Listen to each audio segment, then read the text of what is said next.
Bueno, primero saludar a todas, a todos, que lata no poder verlos, pero es verdad que colapsa el sistema con las cámaras.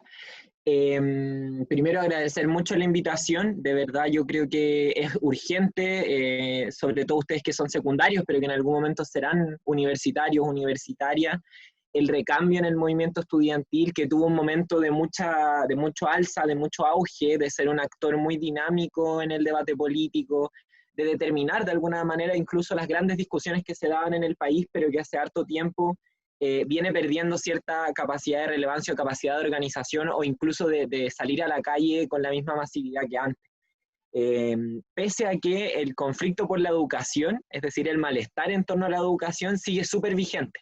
Lo vimos con las protestas digamos, contra la PSU, lo vimos también cuando se hizo esta, digamos, encuesta en medio del estallido social, de cuáles eran las tres demandas más sentidas por la población. Estaban salud, pensiones y educación, y eso yo creo que es sumamente representativo, y no solamente lo dijeron las encuestas, lo dijo también la consulta municipal que se hizo, lo dijo un estudio que hicieron estudiantes de nuestra universidad que se organizaron con apoyo de nuestra federación para ir a hacer un estudio a Plaza de la Dignidad y preguntarle a la gente que se manifestaba por qué se manifestaba. Entonces, de ahí surge la pregunta, ¿qué está pasando finalmente con el movimiento estudiantil? O sea, porque nuestras demandas siguen siendo sentidas por la población, la educación se entiende como una parte importante, pero hoy día pareciera que hay un vacío digamos, desde el mundo social para hablar de educación.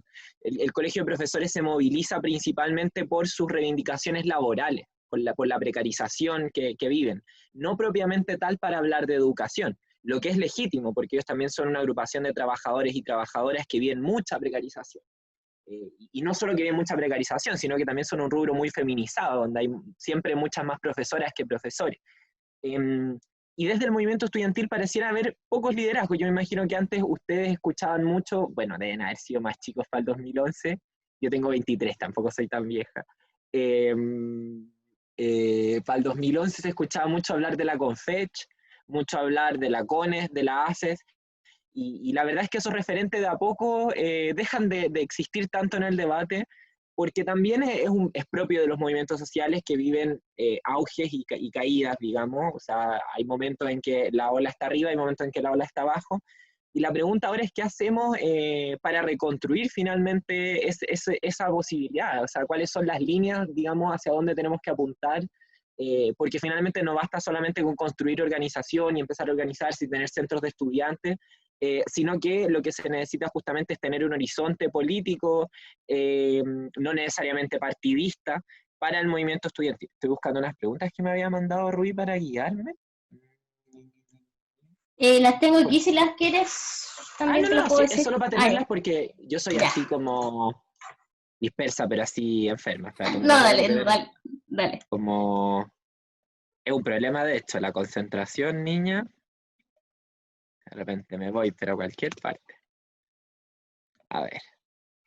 Ahí está, las copié en el chat para que todos las vean. Tenemos que de alguna manera preguntarnos cuál es el objetivo, los conflictos en los que está insertos el movimiento estudiantil hoy. Para la primera pregunta de cómo motivar la participación en tiempos de pandemia, yo creo que ahí quiero puntualizar dos cosas. O sea, lo primero es que una tiende a, por lo menos a mí me pasó cuando me tocó asumir la presidencia de la FECH, una se acostumbra a que la FECH sea como, wow, sea como, no sé, dirigentes súper expuestos en la prensa, que sacáis marcha a la calle, qué sé yo, y a mí me tocó asumir en un contexto donde la organización estudiantil estaba muy débil. A mí me tocó asumir en un momento en que hubo muy poca participación en las elecciones de la federación, con un desafío tremendo. Nosotros fuimos una mesa de hecho somos una mesa interina extendida producto de los dos apocalipsis que hemos vivido en este último tiempo. Eh, digamos, bueno, ¿cómo enfrentamos esos momentos tan complejos? Y una suele caer un poco en la ansiedad de querer repetir otros momentos del movimiento estudiantil más exitosos cuando realmente para construir organización finalmente no hay atajos. Y ahí yo creo que, y ahí voy a lo que quería decir, dos puntos que yo creo son fundamentales para fijarse en cómo fomentar la participación. Lo primero es constituir un grupo social. O sea, hoy día y los estudiantes de un colegio no necesariamente se entienden como el cuerpo o de una universidad, donde sea, no necesariamente se entienden como un solo cuerpo, como un colectivo, como estudiantes con problemáticas comunes. Lo primero que hay que hacer son espacios de encuentro de la comunidad, que pueden ser al principio actividades que para ustedes que están más metidos en la organización, en la política estudiantil, pueden parecer súper alejadas del ideal que una quisiera. Estoy pensando desde hacer, no sé, actividades recreativas, conversatorios, etcétera, para finalmente que la gente se encuentre. Si el paso uno es que la gente se encuentre y pueda compartir su experiencia, y de ahí pasemos a lo segundo, que es lo que yo creo que es muy importante que podamos detectar, es finalmente cuáles son las complejidades, las materialidades, los conflictos que viven las y los estudiantes en el contexto en el que nos toque organizarnos.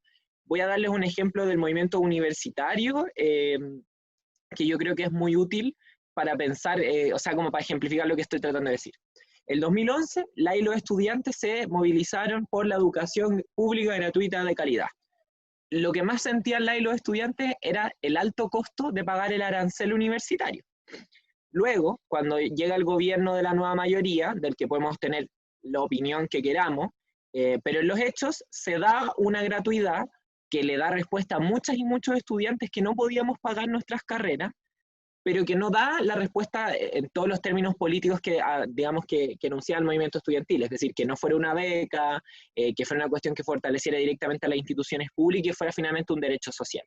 Pero el malestar social, pese a no estar solucionado como la causa política última, el malestar social de alguna manera se soluciona. Y como el gran conflicto que nos organizaba a todas y todos y que nos permitía reconocernos como un grupo, desaparece de nuestra materialidad. Si al final es eso, es lo que vivimos. Pongo otro ejemplo. El 2018 nos movilizamos en las universidades por la educación no sexista. ¿Por qué? Porque todas las personas que nos movilizamos habíamos vivido la violencia y la invisibilización que se vivía en la universidad por motivos de género u orientación sexual. Al final es eso, y yo creo que en la pandemia está siendo muy, muy complejo generar esos espacios de encuentro porque nos quitaron, yo creo que es lo principal, que es la capacidad de encontrarnos, ¿no? De articularnos, de estar en la calle, de estar en los espacios, de tener asambleas. Entonces yo creo que este tipo de actividades son muy importantes, que ustedes las puedan abrir, etcétera. Para pasar a lo segundo, como cuál es el rol de los centros de estudiantes en los tiempos de pandemia, ahí yo creo que tenemos un desafío súper, súper grande. Porque por una parte tenemos todas las complejidades que sabemos que tiene la educación online. Como yo no voy a mentir, yo creo que la educación online en verdad es, pero así, no sé, estoy tratando de pensar una palabra que sea como que represente lo que siento, pero deja demasiado, demasiado que desear, de alguna manera. O sea, demasiado, demasiado que desear. Y por una parte tenemos ese conflicto que nuestros compañeros y compañeras, primero, no tienen, digamos, capacidad de acceso por no tener computador, por no tener, digamos, internet, etcétera, que no tienen capacidad de acceso a las clases online o no acceden en igualdad de condiciones. Y si eso ya lo miramos a nivel nacional, o sea, imagínense cómo están ustedes versus con un colegio rural, ponte tú, de un pueblo de Navidad, ponte tú, como de un pueblo más chico todavía, como que ni siquiera esté en nuestro registro, donde hay que tenga 2 profesores, ponte tú, y un computador. Están para la cagada, claramente no están accediendo a la educación. Entonces, por una parte tenemos ese primer conflicto dentro de lo propiamente educativo, y segundo, tenemos el conflicto de que nos pasó en la Universidad de Chile. Nosotras peleamos por becas, por computadores, y lo logramos, y buena parte de los estudiantes ya lo tienen. Pero después vino finalmente el cuestionamiento que yo creo que es ya lo propiamente educacional, que es cuál es el sentido, por qué estoy estudiando, por qué me conecto 10 horas al día a escuchar una especie de canal de YouTube en que se convirtió mi profesor, como cuál es el sentido de eso finalmente. Y ahí es un debate que no se tiene respuesta. O sea, hoy día yo veo a los expertos insistiendo en no perdamos el año. ¿Qué es no perder el año? O sea, para mí no tiene ningún sentido insistir en que a los cabros chicos les enseñen a dividir, ponte tú, en un año en que tiene mucho más sentido que les enseñen, no sé, les hagan dinámicas para, digamos, no sé, relacionadas con el bienestar en torno a la salud mental, que informen respecto a la pandemia, porque la educación, el aula, las escuelas, no son solamente CIMSES, mallas curriculares, índices. La educación es la construcción de ciudadanía también.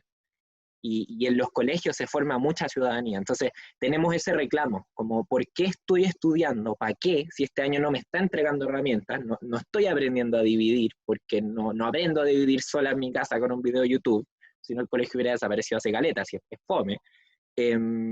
Y por otro lado, mi salud mental está precarizada y probablemente por un montón de otras cosas, porque la situación económica está mal, etc. Como tenemos entonces esos conflictos que son los propiamente del colegio, y también tenemos por otro lado muchas presiones sobre el movimiento estudiantil, pensando en el rol histórico que ha tenido en este tipo de situaciones de emergencia. A mí, y esto ya lo digo como experiencia muy personal, nosotras nos fuimos a un paro online para exigir condiciones dignas para nuestros compañeros y compañeras. Fue una decisión súper polémica. Y yo me acuerdo así perfectamente de que ese día a mí en Twitter me hicieron, pero así, no, nada, recibí muchos golpes, y la federación y como estudiante recibió muchos golpes, porque lo que se nos exigía es como, pero y los estudiantes del 2010, es como el meme del perrito, como los estudiantes del 2010 para el terremoto, sí, vamos a hacer trabajo voluntario, pero para la pandemia era como, denos internet, y en verdad es real el malestar que hay. Yo creo que el error que hay cuando esa gente te hace ese meme es como, es real el malestar y es real la desigualdad que hay entre nuestros compañeros y compañeras, y negarla no nos va a solucionar el problema. Hay que encontrar una manera de abordarla. Pero también hay que recuperar eso del movimiento estudiantil, porque al final si el movimiento estudiantil entre el ciclo 2006 y 2015, ponte tú pasando por el 2011, fue ese actor tan relevante que era, no era solamente porque la educación era importante, sino porque la y los estudiantes eran vistos no solamente como gente que proponía un mundo distinto, sino que también era capaz de estar en los territorios ayudando al pueblo finalmente, siendo parte del pueblo que ayuda al mismo pueblo a sobrellevar las crisis, que el modelo actual no nos permite sobrellevar con el nivel de dignidad que requiere finalmente la persona humana. Y ahí, bueno, nosotras hemos estado explorando algunas iniciativas desde la fecha, porque todo esto es nuevo al final, o sea, espero que esta sea la única vez en nuestra vida que vivamos una pandemia de estas dimensiones, lo espero de todo corazón. Y hemos estado explorando, por ejemplo, voluntariados telefónicos. Ahora nosotros estamos trabajando en un convenio con el Colegio Médico, para que nuestros estudiantes se pongan al servicio de distintas municipalidades para apoyar en la trazabilidad y el seguimiento de los casos. Eso todavía está en pañales, pero tiro un ejemplo. Otro, hicimos un voluntariado también con estudiantes de obstetricia, ya más grandes, digamos, para aportar a un consultorio virtual que tenía el Colegio de Matronas, sobre salud sexual, abierto a la ciudadanía. Ahí tenéis dos iniciativas interesantes, pero que siguen siendo remotas. Y luego nos surgió la necesidad, de hecho fue en una reunión de equipo FECH, como del equipo de la federación, que no soy solo yo claramente, en que dijimos como, estoy chata del activismo virtual. Y fue como, tenemos que hacer algo. Y empezamos a levantar una colecta online, pidiéndole aporte a nuestros profesores, profesoras, compañeros y compañeras, para aportar a algunos territorios que nosotros nos habíamos vinculado a raíz de la revuelta social, que estaban claramente muy precarizados por la pandemia. Bajos de Mena, Lo Hermida, la cárcel de mujeres de San Joaquín, y distintos puntos de ollas comunes que estudiantes estaban levantando. Entonces ahí también hay un quehacer posible para los centros de estudiantes. Levantar una colecta que pueda vincularse con los esfuerzos territoriales que nuestros compañeros y compañeras están levantando. Por ejemplo, que ustedes puedan hacer un catastro de, no sé, compañeros, ¿quién está participando en sus territorios con ollas comunes? Y hacer una colecta, dividir los fondos y que los cabros puedan comprar utensilios, insumos para las ollas comunes, etc. Pensando así en algo que nos permita mantener a nuestra gente organizada, que es lo que más nos importa en este momento. Como a nuestra gente, digo, como a las bases que representamos, etc. Que representamos, digo, ustedes también.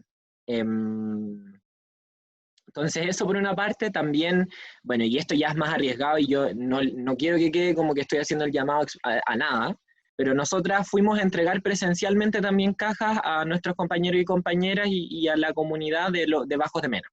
Y nos tocó ir a mí y a otro equipo de la federación con todos los implementos sanitarios necesarios, etcétera, a entregar estas cajas. Obviamente eso fue un riesgo, tuvimos que salir de nuestras casas, hacer cuarentena, pero ahí también una va encontrando salidas a todo esto. Y a lo que voy es que yo creo que el rol de los centros de estudiantes hoy día es ser capaz de congeniar ambas cosas, de no dejar de lado el malestar de nuestros compañeros por la educación online, que es, ya sabemos, fatal, como, o no fatal, pero que requiere mucho trabajo. Y ahí, bueno, yo creo que lo importante es siempre generar espacio de diálogo con las autoridades, con los profesores, porque en el fondo nadie tiene la respuesta. O sea, los profes o los directivos que te dicen, no, si yo lo tengo todo planificado, son como cuando Piñera nos decía en marzo, no, yo lo tengo todo planificado hace 2 meses. No es verdad. No es verdad. A nadie le enseñaron a hacer clases online. Como, o sea, habían clases online, pero eran otro tipo de cursos. Entonces, tender a eso y a que la comunidad tiene que construir la solución en su conjunto, pero no perder la patita solidaria y territorial y social y popular que siempre el movimiento estudiantil ha tenido y que lo ha legitimado como finalmente el gran actor que ha sido en el momento histórico. O sea, a nosotras nos pasó, como yo les contaba, y a esto antes de pasar al otro punto, la FECH venía en un momento súper complejo, a mí me había tocado una pega mucho más a la interna de construcción, como yo les decía al principio, de organización, de hormiguita, así como cabros que tenían un malestar, empezar a juntarlos como, oye chiquillos, esto en verdad es un problema que no les pasa solo a ustedes, sino que es colectivo, y de a poquito ir generando eso, pero para el estallido nos tocó un rol súper distinto. Y nosotras tuvimos como caleta de vocería pública en el sentido de poder instalar demanda, de poder hablar del proceso constituyente, pero eso no fue solamente porque la FECH fuera como, la FECH es bacano, la Emilia es súper simpática, o sea, yo creo que soy simpática, pero no era ese el centro del tema, sino que era, y que fue algo muy valorado por la gente que se organizaba en torno a la Plaza Dignidad, que es cerca de donde queda la sede de la FECH, es que en nuestra sede juntamos a estudiantes de medicina, distintos trabajadores de la salud, estudiantes de salud, a asistir a manifestantes heridos por la violencia de agentes del Estado, carabineros, etc. Y montamos un hospital en la federación de alguna manera. Y eso terminó siendo mucho más valorado por la ciudadanía que cualquier vocería que yo di en un medio de comunicación. Que al final tienen más impactos en política propiamente tal, pero que no existen una sin lo otro. Ahí pregunta una compañera, Montserrat, ¿qué es la FECH? Deberías haberme preguntado antes, qué mal que yo no la expliqué, perdón. La FECH es la Federación de Estudiantes de la Universidad de Chile. Es la federación más antigua de Latinoamérica, como la primera federación de estudiantes que hay de Latinoamérica. Para mí, en verdad, un gran honor estar aquí. Yo creo que son como zapatos muy grandes que llenar, porque ha pasado gente muy bacán por la presidencia y es como, es brígido.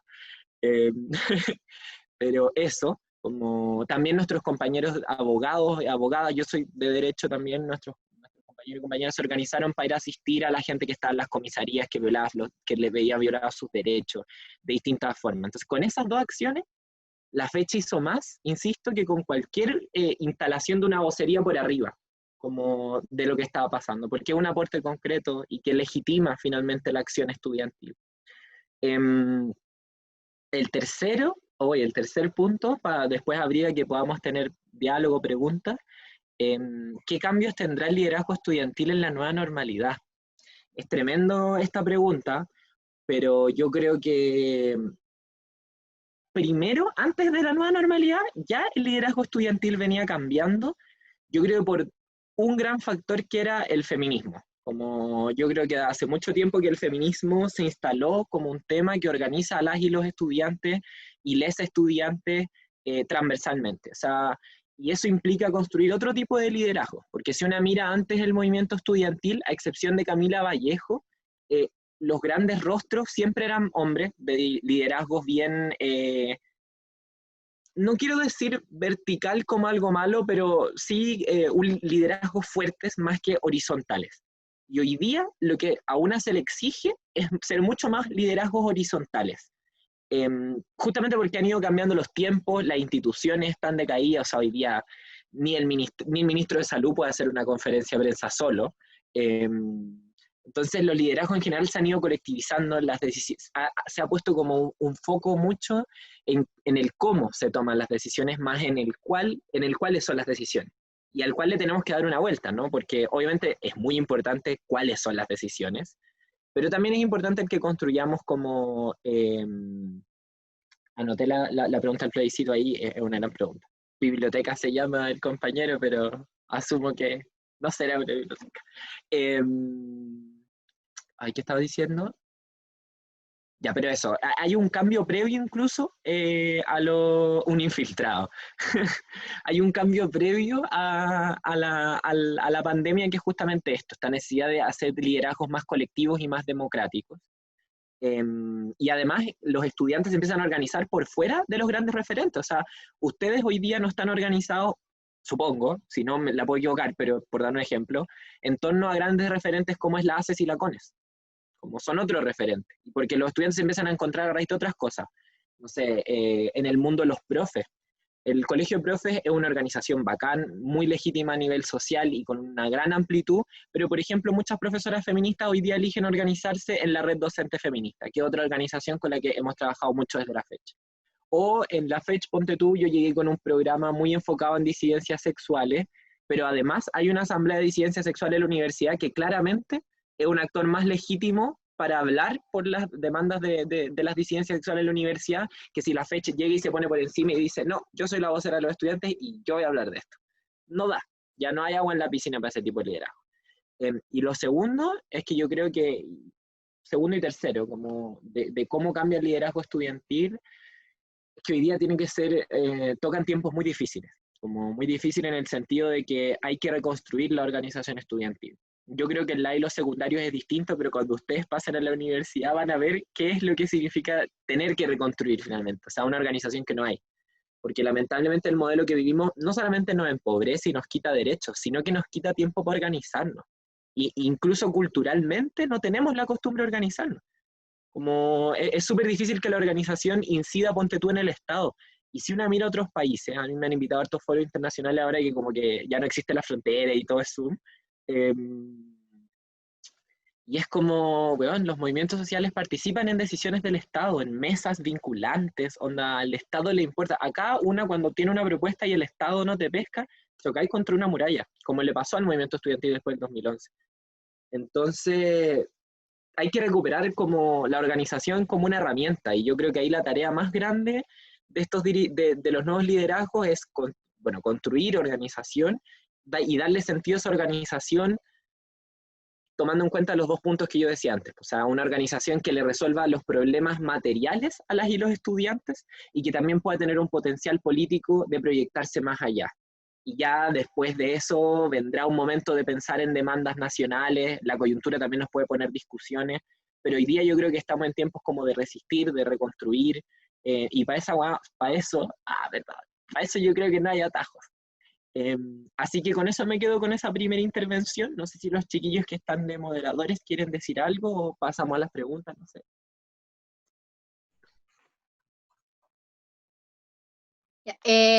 Bueno, por un lado, agradecerte por la primera parte.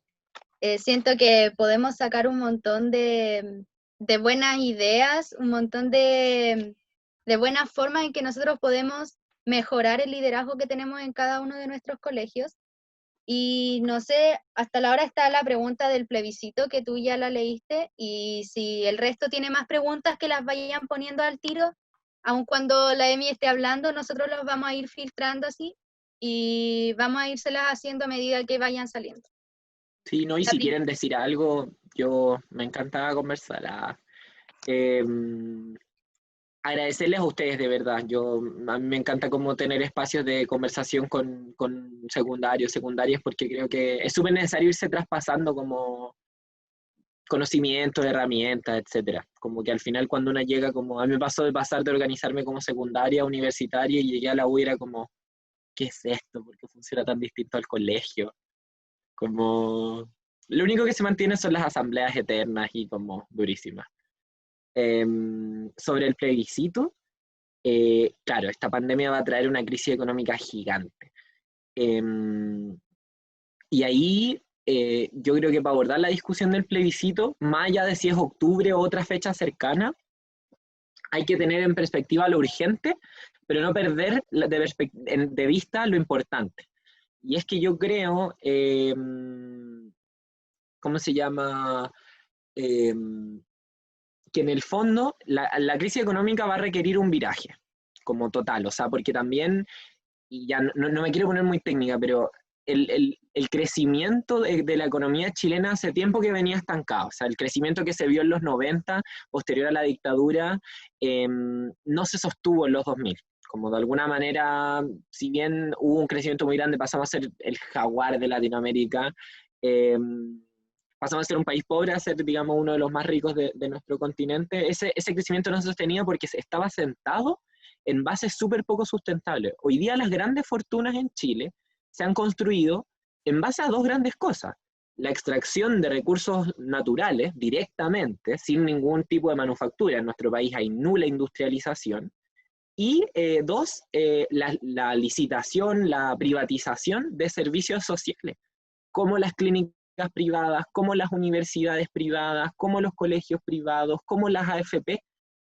Así se construyeron las grandes fortunas en Chile, de esas dos formas. Ese es el modelo de desarrollo que tiene Chile, y eso está amparado en la Constitución de alguna manera.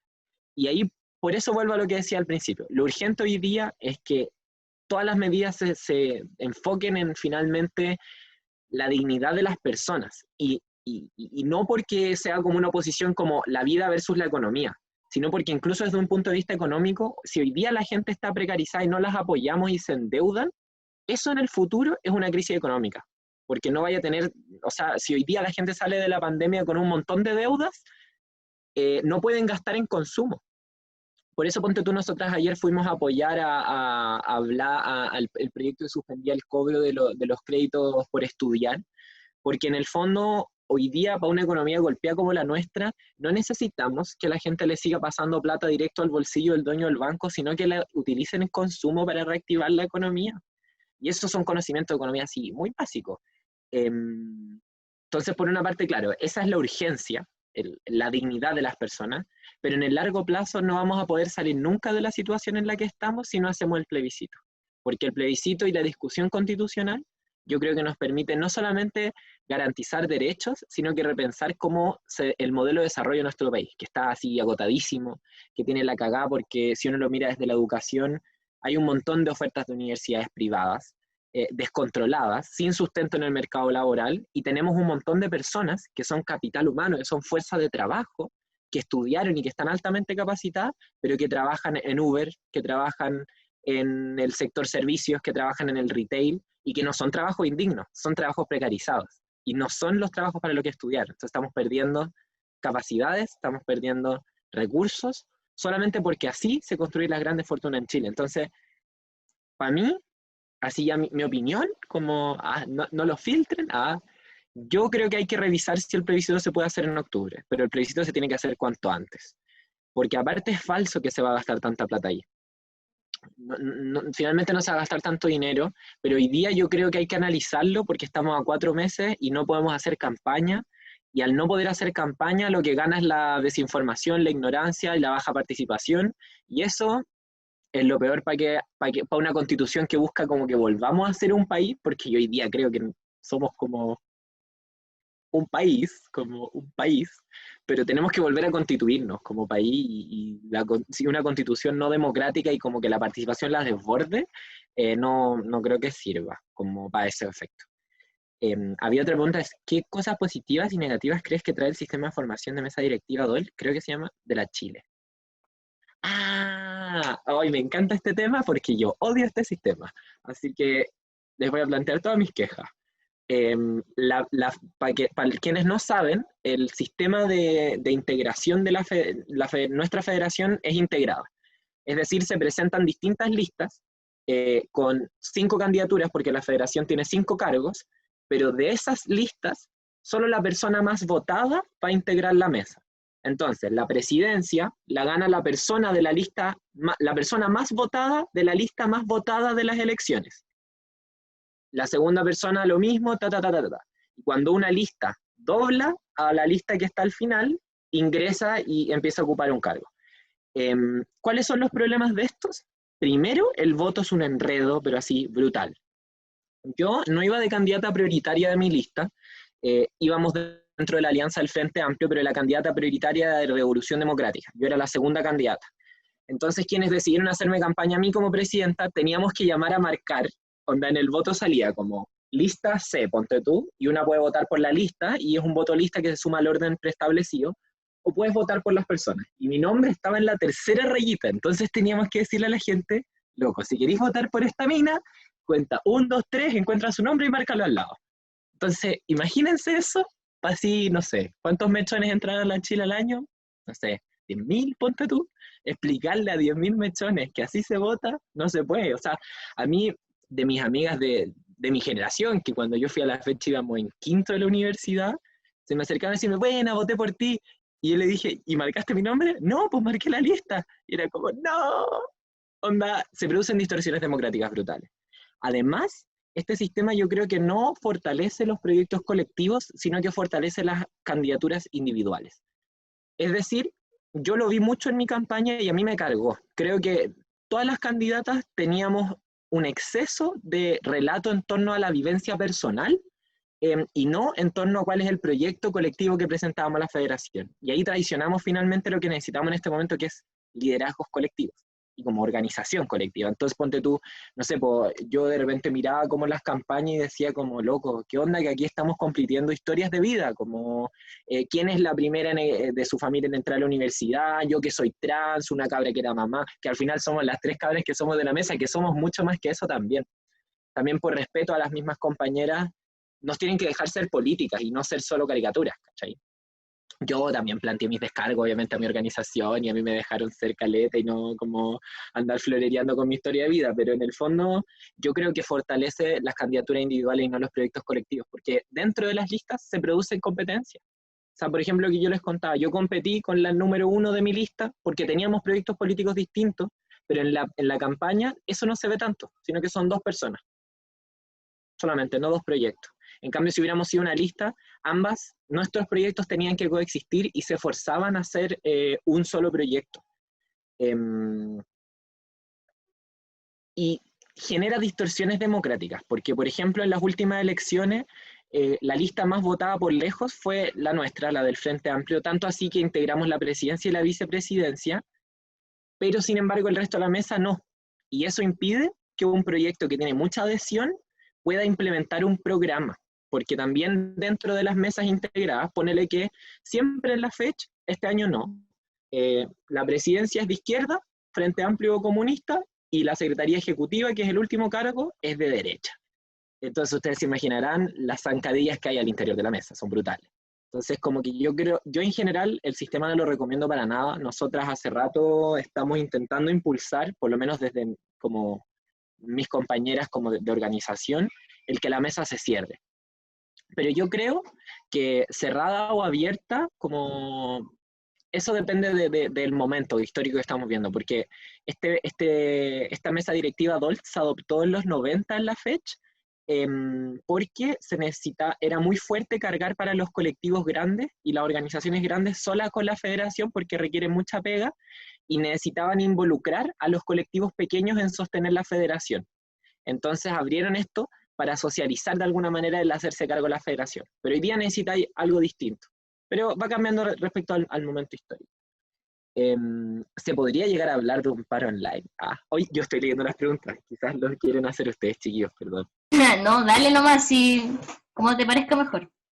No, o sea, ustedes me van diciendo cuál... O sea, es que no sé si quieren filtrarlas, no sé, como ustedes quieran. Estefa. O sea, en realidad la idea es como responder la mayor cantidad de preguntas que alcancemos, pero en función del tiempo. Así que no sé, si tú te tienes que retirar a las 7, igual podríamos ir filtrándola. Pero yo creo que con las que hay alcanzamos. Sí, igual.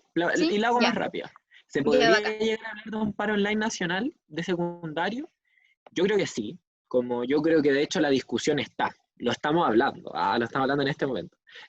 Nosotros como universitarios también lo hemos intentado, pero la experiencia que yo les puedo transmitir de nuestro paro online, si bien sirvió para meter presión, recibió muchas críticas de afuera, y eso es algo que uno tiene que de alguna manera prever cómo se enfrenta.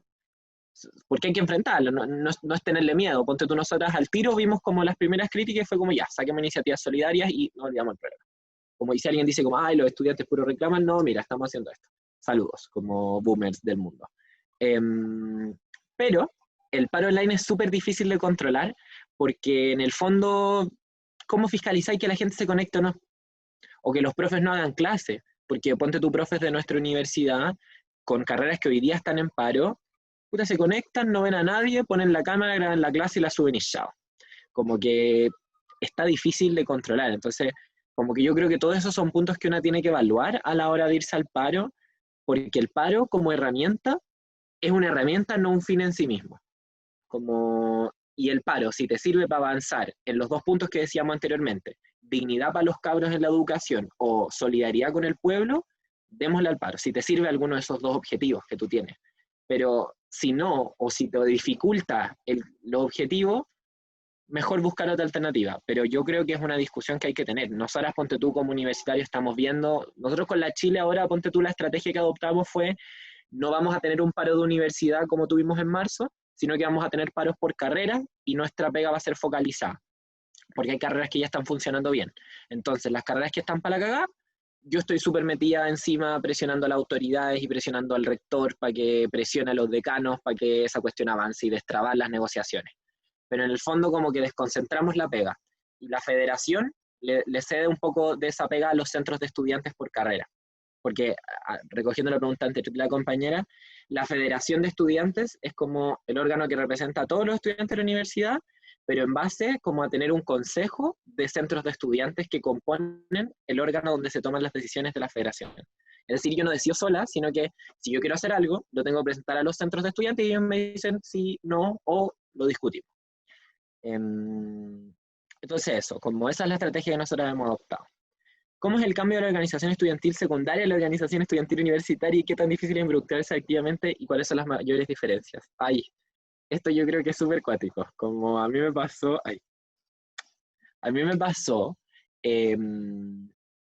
caleta que pasé de una experiencia secundaria, yo nunca estuve muy metida en la ACES ni en la CONES, sino que más bien en la organización de mi colegio, en colectivos como LGBT, como que eran más mi tema. Entonces entré a la universidad, yo creo que el mayor cambio que hay de la universidad al colegio es que bajan caleta los decibeles de radicalidad, como de radicalidad. Onda, en el sentido de que de alguna manera también en la universidad uno encuentra como gente que está en partidos políticos institucionales, partidos que se pretenden como la disputa institucional. Y eso al principio es un choque. Yo entré súper como, no, yo soy anarquista, antisistema, anti todo, pero una cambia con el mundo. No es que ser anarquista, antisistema, anti todo esté mal, como yo creo que es una posición tan válida como cualquier otra en el debate democrático. Pero cuando yo entré me encontré con eso y yo creo que uno se encuentra mucho más duro con eso, con la institución, como algo muy duro de mover. Yo creo que también depende de en qué mundo secundario uno esté, pero es harto más hostil el mundo universitario. Y hoy por hoy el mundo universitario está mucho más desarmado. De hecho, a mí me da mucho susto que cabros y cabras muy motivadas del movimiento secundario ingresen hoy día a la universidad y no tengan espacio donde organizarse y sea como, guau, filo, como, pero la política estuvo choro mientras duró, filo, yo me voy a dedicar a estudiar. Y a mí eso me da caleta susto. Yo creo que esos son los principales como diferencias. Y la dificultad ahí yo creo que es que quienes quedan en el movimiento estudiantil, yo ya voy un poco de salida, tienen que reinventar esos espacios de organización para los cabros y cabras. Pero yo creo que lo principal es eso y ya esto como que es muy blando, pero a mí me pasó que me daba mucha vergüenza todo, como que era nueva, no conocía a nadie. Y yo creo que lo primero como que es vencer como esa barrera. Pero en general, algo que yo creo que es positivo del paso secundario a la universidad es que en la universidad la organización estudiantil está muy comprendida como parte del gobierno universitario. Si bien en privadas eso pasa menos, no sé, pues las universidades, los centros de estudiantes participan de espacios institucionales dentro de la facultad, en los consejos donde están los profes. Yo participo, ponte tú, en el consejo universitario, que es un espacio que lo preside el rector, donde están los sindicatos de la universidad, la federación y todos los decanos, como los directores de las carreras, de cada carrera. y a una se le considera mucho más, pero por eso también una tiene muchos más limitantes. Pero son entretenidas las dos, en verdad. Y también algo positivo es que uno también le puede vincular con la carrera. Como cuando uno está estudiando algo, vaya adquiriendo conocimientos que son súper útiles. Y ponte tú, no sé, pues yo cuando chica me organizaba en la Secretaría de Sexualidad y Género, y lo que más hacíamos con las cabras era, o sea, como yo creo que nuestro gran legado fue trabajar por el protocolo de acoso, ¿cachai? Escribir un protocolo de acoso, pelearle a la gente de la U que nos decía, no, pero es que esto jurídicamente es así, y una decir, no, esto no es así. Y como ser capaz de eso, o defender a las y los compañeros, como que eso que es muy rico de la universidad y que te permite mucho cumplir esta segunda pata que yo les decía, como ese rol social, es muy, muy bacán. Y organícense cuando entren a la universidad, no pierdan la motivación. El movimiento estudiantil es súper importante en la conformación de este país. De verdad. ¿Cómo crees que puede ser un posible liderazgo horizontal con organizaciones, centros de estudiantes, por ejemplo, que son jerarquías en estructura, jerárquicas en estructura?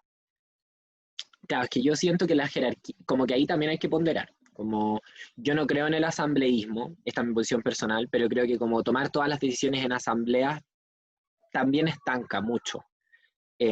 Las asambleas yo creo que siempre tienen que ser los espacios de discusión política más relevantes, pero hoy día yo creo cómo pensar los centros de estudiantes por fuera de esa lógica jerárquica es entender que el centro de estudiantes por su mandato tiene ciertos cargos, cierta capacidad de ejecutar también su programa, porque la gente vota por un programa para que éste se ejecute. O sea, yo creo que no tiene sentido después andar preguntando, oye, esto está en mi programa, todos ustedes votaron por mí, pero ¿lo puedo hacer? Yo creo que eso no tiene sentido. Pero lo que sí tiene sentido es que el centro de estudiantes sea capaz de reconocer que no es la única orgánica que representa a las y los estudiantes y no es la única orgánica que canaliza todos los malestares y todos los problemas y todos los intereses de los estudiantes. O sea, hoy día, por ejemplo, un centro de estudiantes que sea capaz de promover que se forme una secretaría de género en su liceo, capaz de promover que se genere un colectivo socioambiental, ponte tú.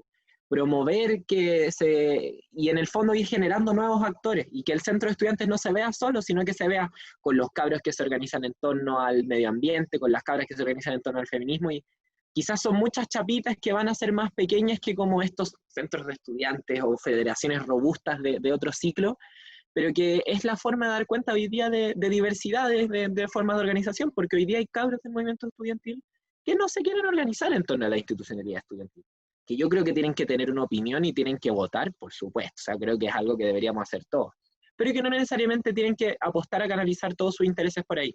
Entonces, ser capaces de hacer eso como más diverso y no entenderse como el único agente capaz de tomar decisiones, y las decisiones importantes pasarlas por asamblea, pero yo creo que al final es mucho el cómo también, el cómo uno hace las cosas, como, no sé, por ejemplo, nosotras, lo que les decía antes, pues nosotras llegamos con un programa muy de disidencias sexuales, como démosle, pero sabíamos que la FECH no era como algo que la y los estudiantes LGBT reconocieran como, ay, la FECH, que LGBT, al contrario, era como, no sé, y el puro hombre hetero, como que estaba ese conflicto. Entonces nosotras lo que hicimos fue prestarles nuestra casa, o sea, bueno, y obviamente yo también soy parte de la asamblea, pero prestar la casa para las asambleas de la asamblea, prestar los recursos del centro de estudiantes para las iniciativas estudiantiles. Y ahí una va diversificando, y al final los cabros después son capaces de decirte, puta, yo no te compro cómo te organizáis, yo no le creo tanto a la institucionalidad, legítimo, pero te respeto porque eres un actor con el cual se puede trabajar. Y ahí yo creo que está como la vía de construir algo más democrático. La otra pregunta, ¿cómo crees que se pueden solucionar las problemáticas presentes en cuanto a la realidad de las clases online en secundarios y universitarios? Un temazo, un temazo. Yo creo que lo primero es que las instituciones no pueden dar solución por sí solas. Acá tenemos un problema que necesitamos un liderazgo desde el Estado. O sea, tenemos un Ministerio de Educación que no ha hecho nada en esta pandemia. O sea, como antes con la ministra Cubillos, que era muy nefasta y todo, veíamos cosas de prensa toda la semana, el Ministerio de Educación hacía una gira en contra de, no sé, como los animalitos, panda, no sé, como nada. El ministerio hacía puras cosas muy malvadas, pero hacía cosas. Hoy día el ministro no existe. O sea, dan orientaciones y dicen lo que hacen las universidades o lo que hacen los colegios, pero en el fondo no están haciendo nada concreto como de liderazgo. Y se pegan el show igual que el gobierno de tomarse la foto entregándole el tablet a los cabros rurales, etcétera. Pero eso no es una política de Estado, o no es una política pública eficiente. Yo creo que ahí lo que falta es primero ese liderazgo del Ministerio de Educación, en poder decir como vamos a destinar plata para becas de internet, ponte tú, como que fue una de nuestras primeras reivindicaciones en la Chile, como queremos que nuestros compañeros tengan becas de internet. Nuestra universidad por suerte tiene altos recursos y pudo hacer un convenio que a los cabros les dieron 6 meses de internet gratis, etc. Que probablemente vamos a tener que prorrogar porque probablemente todo el año sea online. Lo segundo es que se distribuyan tablets y computadores. O sea, si no hay acceso a eso, no podemos ni siquiera como cachar en qué está la comunidad educativa porque va a faltar una parte. Eso como en parte de acceso, y yo creo que también es muy importante como que se fortalezcan apoyos estudiantiles como... Yo no soy amiga de las becas porque creo que no solucionan los problemas de fondo, pero en esta oportunidad y para este tipo de crisis es importante sacar becas de alimentos, becas de apoyo a estudiantes que son padres o madres, pensando en casos universitarios, pero bueno, también secundarios. Eso como desde el área de acceso más como lo material, lo económico, también creo que una cuestión muy importante como es que hoy día la educación no sea un motivo de agobio. La educación, una dice como ya, la educación es un derecho, pero ¿qué implica eso? Para mí implica que sea un espacio en el que uno encuentra oportunidades, certezas, que te abre espacios. Pero hoy día la educación es un motivo de angustia, o sea, ¿cómo voy a pagar la mensualidad de mi hijo? Dice como los padres, y los hijos se angustian porque los papás no tienen plata, y se angustian porque no pueden acceder a la clase porque se les pega el internet. Entonces, hay un problema generalizado de que la educación es agobio, y es un motivo de agobio y no debería serlo, al contrario, debería ofrecer cosas, herramientas, etcétera. Entonces ahí yo creo que hay que solucionar cosas como el financiamiento a la educación. Hoy día nosotros insistíamos mucho en lo del cobro de arancel, o sea, ¿y eso le va a generar una pérdida de plata a las instituciones de educación? Sí. Y ahí tiene que estar el Estado, y el Estado tiene que salvar a la educación pública y ver cómo se relaciona con la educación privada que ha crecido de forma tan descontrolada en el país también. Y la otra discusión que yo creo que es la más sustantiva es qué contenidos vamos a pasar. Y ahí yo creo que esto se podría solucionar si en verdad se sentaran representantes estudiantiles de cada comunidad. Yo creo que esto no se puede resolver a nivel nacional, sí dar lineamientos, pero de cada comunidad y a nivel nacional también complementando ese diálogo, representantes estudiantiles, representantes de profes, representantes de los directivos, de trabajadores y tener espacios de diálogo toda la semana. Nosotras nos reunimos, ponte tú, con la rectoría de nuestra universidad toda la semana. Y eso no ha garantizado la resolución de todos los problemas, pero sí podemos estar en un diálogo más constante, y ahí yo creo que se tiene que ir evaluando, por ejemplo, hasta qué punto se pasan los contenidos, como yo no creo que haya que pasar todos los contenidos este año. En lo posible no contar este año ni para causales de eliminación, ni para expiración de beneficios estudiantiles, porque este año en rigor no ocurrió de la misma manera que el resto. Que en el fondo las clases pasen a ser espacios menos expositivos y yo creo que más de como contención de las comunidades, más de conversación, más de encuentro, porque al final igual a una le da mucha lata conectarse a las clases online, pero a mí igual me distrae de la locura que es estar encerrada, ¿cuántos? 6 meses en nuestras casas.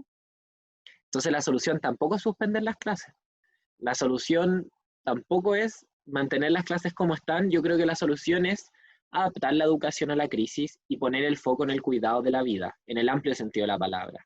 Como a ustedes que son más grandes, hablar de la pandemia, ¿cachai? Como en sus cursos desde distintas disciplinas, metiendo objetivos pedagógicos, objetivos de aprendizaje, pero hoy día insistir en a ustedes pasarle, no sé, el contenido de cuarto biólogo, yo creo que no... O sí, pero enfocado en virus, ponte tú, y pandemias, ¿cachai? Y que a los cabros que están interesados en esas áreas puedan adquirir conocimientos de eso, y incluso ahí hay un efecto como muy positivo de que esos cabros en clase escuchen algo interesante en su clase de biología sobre los virus y le enseñan a sus padres que en volada no accedieron al colegio o no se acuerdan o no saben, y les cuenten eso y ayuden como a descomprimir la psicosis colectiva. Ahí yo veo como soluciones, pero en el fondo todo lo que estoy diciendo no es nada como chin chin, como concreto, como lista de cosas, sino porque está todo en construcción. Estamos todos como improvisando, pero hay que tratar de dejar de improvisar en un momento. Y para eso se necesitan las voluntades de todos. Y ahí yo creo que los estudiantes, porque nuestras autoridades y nuestros profesores en general no suelen tener tanta voluntad de diálogo, tenemos que ser los primeros en decir como, cabros, hasta bueno, da para más, hay que conversar, como hay que dialogar, y hay que tomar en serio a todas las partes de la comunidad, como en este diálogo. ¿Crees que se hará algo por los cambios en el currículum para los terceros y cuartos? ¿Se refieren a lo de filosofía? ¿O a qué se refieren? ¿O a lo de historia? ¿Sí? Creo que se refiere a lo de historia y educación física, quizá. Historia, puso. Historia.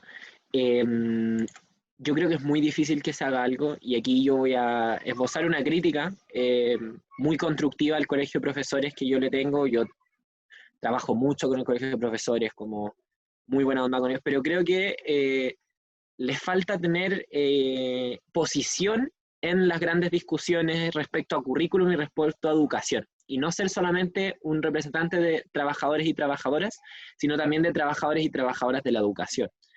Ponte tú, cuando se intentó eliminar filosofía, no fue el colegio de profesores el que lo impidió, sino que fue la red de profesores de filosofía de Chile, la Reprofich, que es una organización pequeña de profesores de filosofía organizados que no están por defender solamente sus derechos laborales, sino que por defender su disciplina finalmente. Y ellos, ante la Comisión Nacional de Acreditación, pelearon.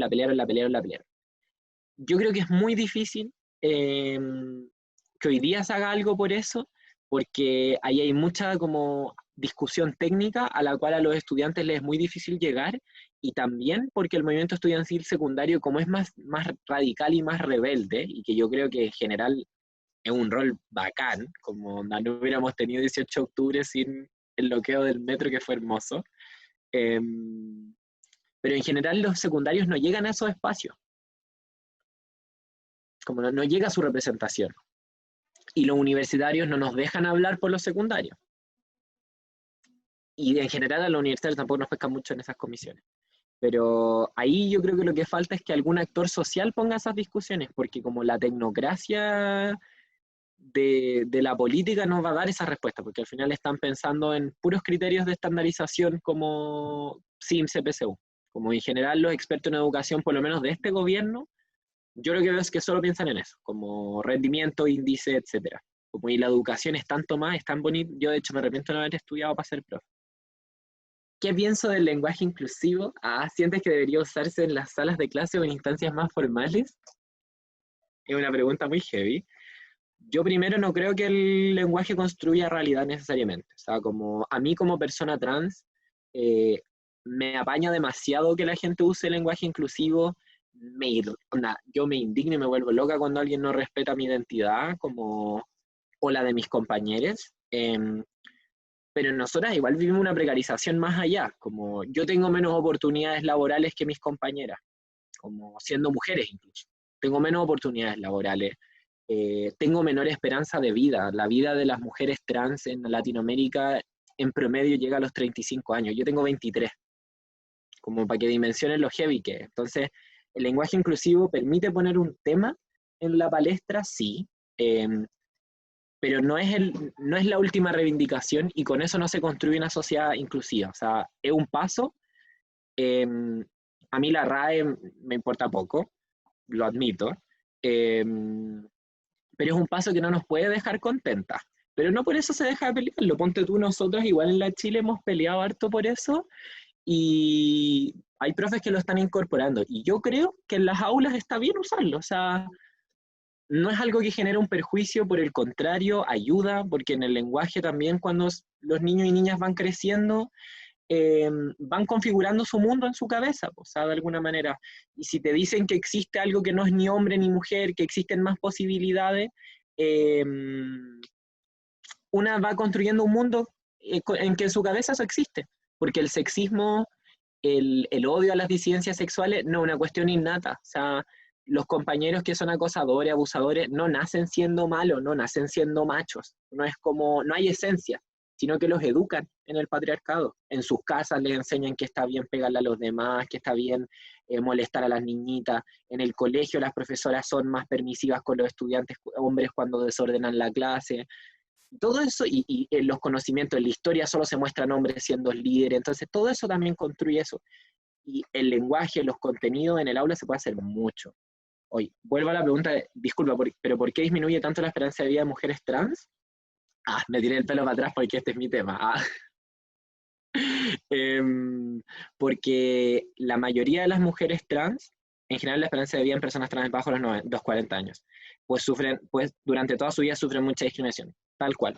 Como no solamente sufrimos discriminación como en la calle, de que nos griten cosas, o de que nos cueste encontrar una pareja, o de que nos digan que somos, no sé, monstruos, sino que en particular en grupos de mujeres trans hay mucha exclusión laboral, o sea, y está como desde hace mucho tiempo que las mujeres trans, el colectivo travesti, se dedica al trabajo sexual, que es un trabajo muy relacionado con la trata de personas, con la explotación, con la violencia, con la muerte en la calle, y todas esas cosas, a la pobreza que hay asociada, a que no podéis encontrar un trabajo, a que te pueden matar en la calle porque hay mucha violencia, termina por disminuir la esperanza de vida a 35 años, que es francamente gravísimo. Como, a mí me da mucha pena como eso en mi comunidad, y yo creo que como que incluso ahí hay algo con el lenguaje también, pues, como decir como les trabajadores.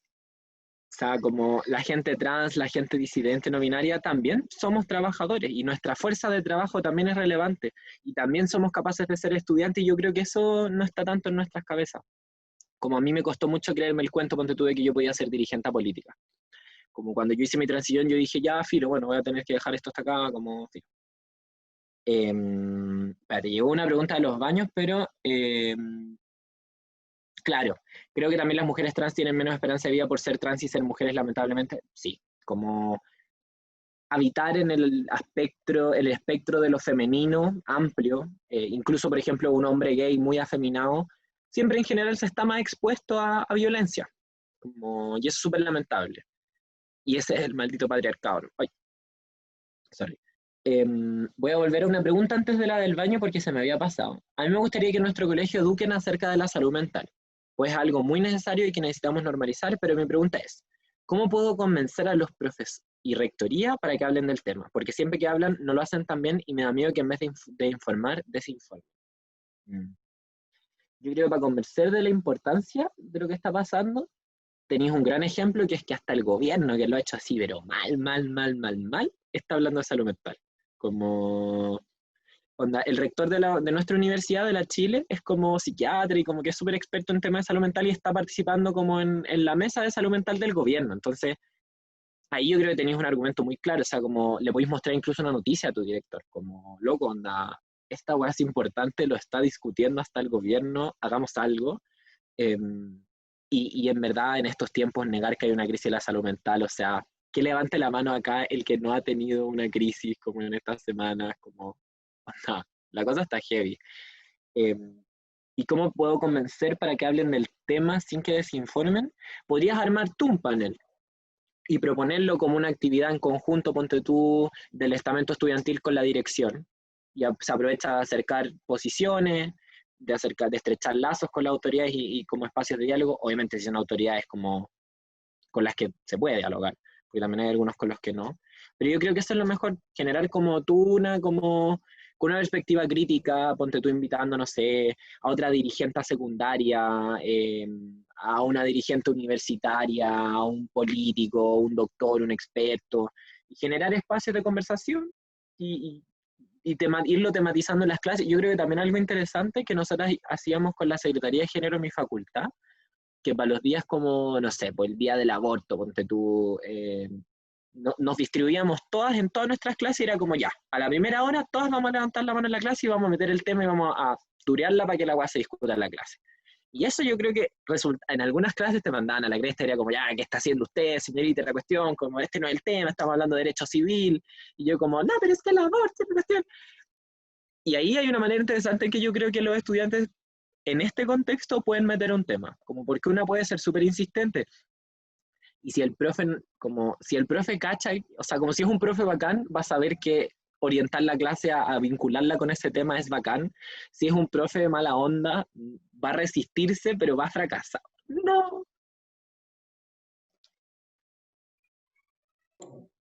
Ay, ay, ¿qué hueá pasó? Como que se me cerró. Y yo dije, Sí, ¿qué yo pasó? sé ¿Cerró aquí. el chat? Sí, yo sé aquí.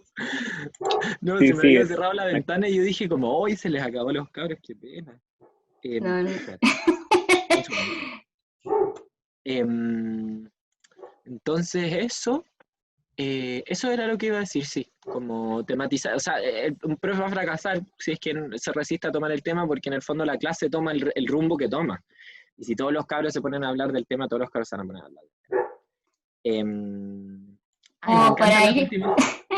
Ay, como dale, para ir dale. cerrando, no, dale con el tema de los baños, que me parece un tema interesante. Y también lo que preguntaron también de qué se podría hacer respecto al Día del Orgullo en la Sí. pandemia. Como últimas preguntas, chiquillos, ya Sí, cerramos las sí, preguntas. sí, yo me tengo que ir a la reunión. Tengo una reunión ahora con los cabros del INACAP, una universidad privada, como ustedes saben, que está para la cagada con la pandemia.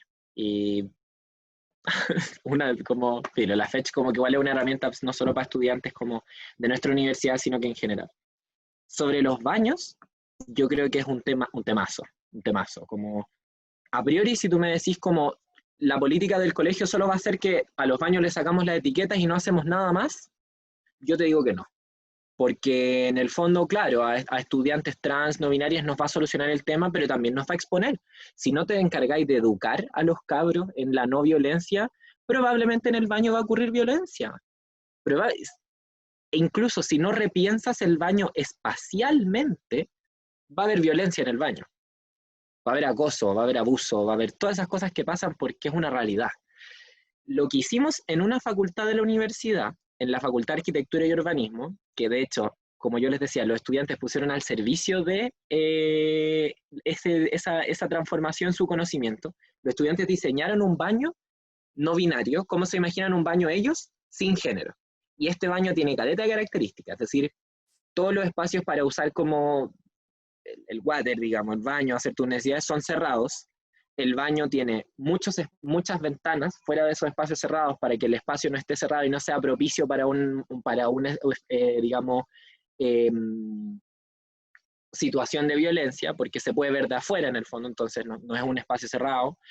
Hay mudadores, es inclusivo como para gente en situación de discapacidad. Es el baño más bacán del mundo, como onda, yo siempre que paso por ahí es como, yo voy a ir a este baño.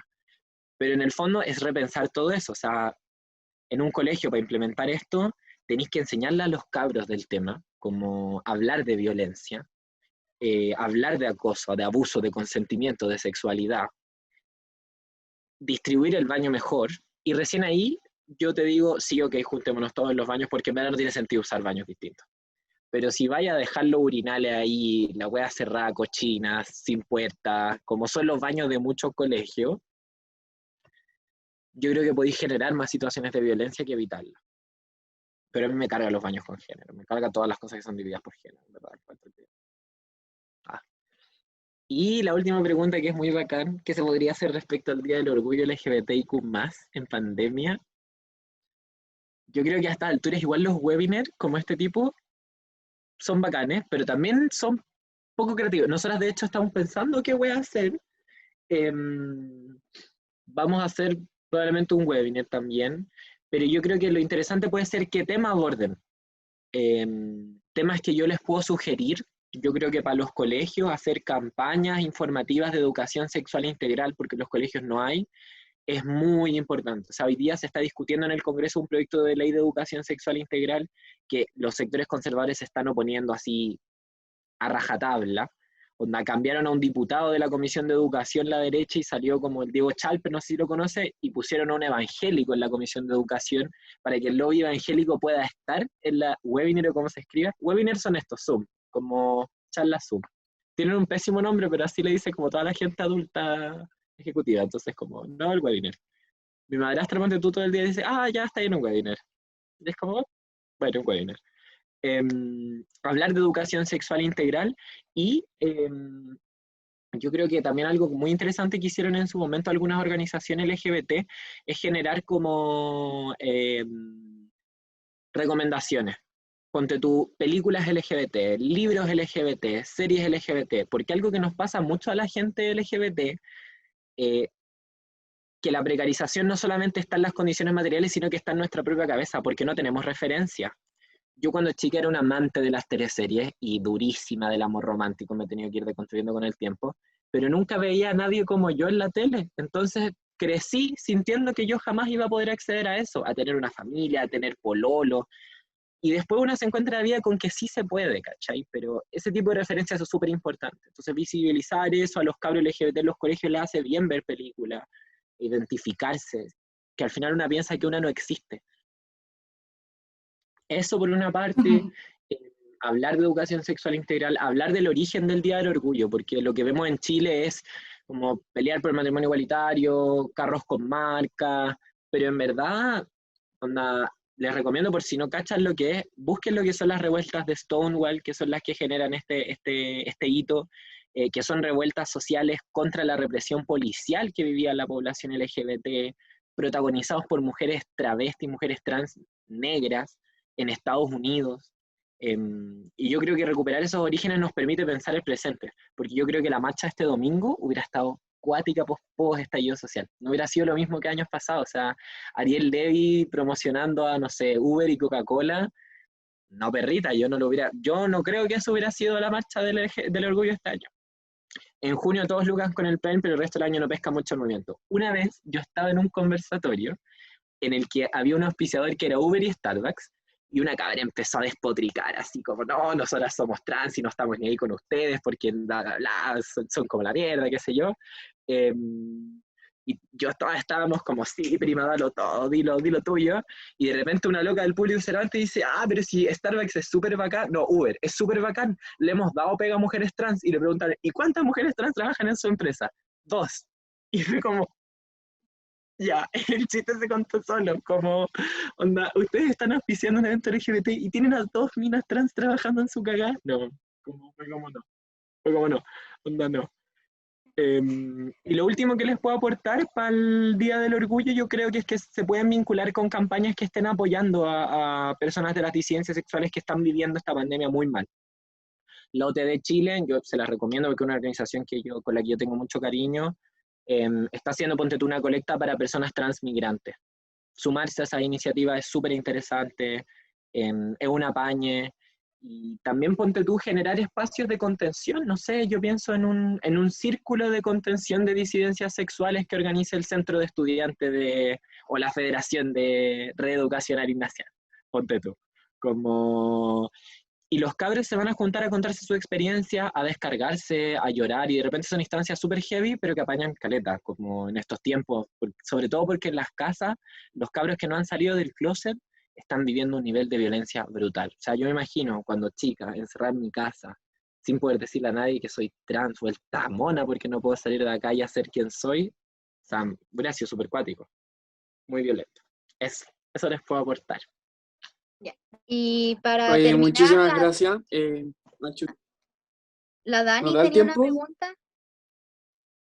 No, era como para un cierre, como contarle a la Emi que nosotros, los chiquillos junto con la federación, es una federación nueva que surgió el año pasado, y quería como preguntarte un poco como un comentario de cierre, ¿qué oportunidades tú ves en esta federación nueva que estamos formando, considerando que los colegios tenemos 18.000 estudiantes aproximadamente y que son somos todos de estratos sociales distintos, de todos los estratos sociales, desde la persona más vulnerable que tú te puedes imaginar hasta la persona con mayores privilegios socioeconómicos? Entonces, ¿cómo nosotros como estudiantes diversos de una red de 22 colegios de todo el país podemos organizarnos, y cómo ves tú las oportunidades que podemos tener al futuro? No, Eso como para cerrar. Sí, no, o sea, primero para ir cerrando también yo agradecerles demasiado el espacio. Siento que hablé de un montón de cosas, pero es que me motivé. yo creo que en el espacio hay mucho potencial, sobre todo por lo que decías tú, y yo tenía de hecho esa duda, no me había atrevido a preguntar, porque yo decía como, oye, ¿cuáles son los colegios ignacianos? Como que me puse a mirar, pero salían un montón. Y yo creo que la diversidad de estudiantes es su mayor riqueza. O sea, los mejores momentos del movimiento estudiantil universitario fueron cuando dejamos de ser solamente las universidades estatales marchando, porque en las estatales igual en general hay gente más cuica o de estratos sociales menos desfavorecidos, y empezamos a marchar con las universidades privadas, y dejamos de discriminar a las universidades privadas, y las privadas de discriminar a nosotros, y dijimos como, bueno, el movimiento estudiantil tiene que ser una alianza de clases sociales súper heterogéneas para encontrar cuáles son los problemas que tenemos en común y solucionarlos. Entonces yo creo que tienen un gran potencial ahí. Y nada, o sea, yo creo que tienen que seguir visibilizándose como actor estudiantil, y yo creo que es muy bacán, y interactúen con otras referencias, interactúen con otros espacios, y nada, o sea, yo creo que la principal tarea es que lo mantengan. O sea, si ya tienen una federación, que no se caigan, que no se caiga, que pase en generaciones y que pase a ser como, no sé, como la fecha que una Ponte tú le toca llevar un año más de los 118 años que tiene, como, y que una al final siente el peso de la historia y decir como, chucha, si a mí se me cae esta weá, como, y eso, yo creo que pueden ser un aporte tremendo para el movimiento estudiantil secundario, que en verdad necesita referentes frescos, como frescos y nuevos, y que den cuenta de cómo hoy día se organizan las cosas. Si al final ese es el brillo, las orgánicas están para crearlas y destruirlas en función de que sean útiles, para vivir mejor al final. Así que eso. Muchísimas gracias. Oye, Emi, en verdad... agradecer- dale tú, sorry. agradecerte a ti, Emi, por el tiempo, darnos tu punto de vista. Para nosotros fue un agrado compartir este espacio. Y gracias también a todos los que participaron, a los que hicieron preguntas. Y recalcar lo que dijo la Emi al principio, este rol social que tienen los centros de estudiantes, como mantenerse en ese objetivo que tiene y no perderlo por la pandemia. Y también de parte de la federación, decir que nos sigan en redes sociales, en Instagram, en Twitter también. Y muchas gracias a todos los que participaron. Así que diría un Gracias a gran todos. aplauso, pero está un poco difícil. Sí. Un besito, chiquillo, y muchas gracias a todos. Yo me voy ahora corriendo porque tengo la reunión, pero mucho aguante y muchas gracias, y cuenten conmigo para lo que quieran. Muchas Gracias, gracias, Emi, por tu Emi. tiempo. Te pasaste.